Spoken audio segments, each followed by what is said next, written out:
వీటెన్ news కి స్వాగతం. గ్రామ పంచాయతీ కార్యాలయంలో విచారణకు డిఎల్పిఓ కుమారస్వామి కాకతీయ మార్టూరు. ఈ రోజు మార్టూరు గ్రామ పంచాయతీ కార్యాలయంలో బాపట్ల జిల్లా డిఎల్పిఓకు కుమారస్వామి ప్రజా సమస్యల పరిష్కార వేదికలో పోపూరి రాధాకృష్ణ ఇచ్చిన ఫిర్యాదు మేరకు జిల్లా కలెక్టర్ ఆదేశాల మేరకు విచారణకు కుమారస్వామి వచ్చి విచారించి అర్జీదారులను పిలిపించి వారికి ఉన్న సమస్యలు తెలుసుకుని పూర్తిగా ఎంక్వైరీ చేయించిన తర్వాత చోళమండల హౌసింగ్ ఫైనాన్స్ వారిని కూడా పిలిపించిన తర్వాత జిల్లా కలెక్టర్ దృష్టికి తీసుకువెళ్తామని కుమారస్వామి మీడియాకు తెలియజేశారు. ఈ కార్యక్రమంలో మార్టూరు మండల పరిషత్ డెవలప్మెంట్ ఈఓఆర్డి పాల్గొన్నారు.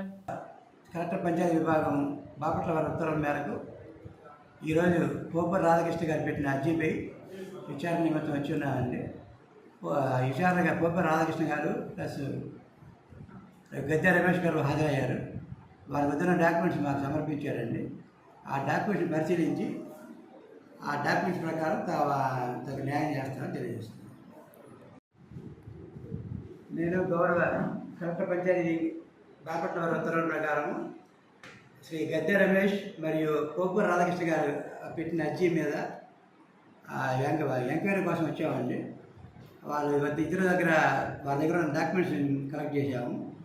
ఆ డాక్యుమెంట్ పరిశీలించి అది చోళమండలం దాంట్లో ఫైనాన్స్లో ఉందని చెప్పి రాధాకృష్ణ గారు చెప్పి ఉన్నారు.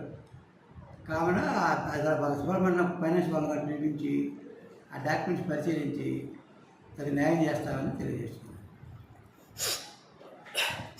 మన పంచాయతీ కార్యదర్శి గారు లేడు సార్, వాళ్ళ పంచాయతీ కార్యదర్శి గారు వాళ్ళ మేనత్త గారు ఎవరు చనిపోయారని చెప్పి సెలవు పెట్టారు.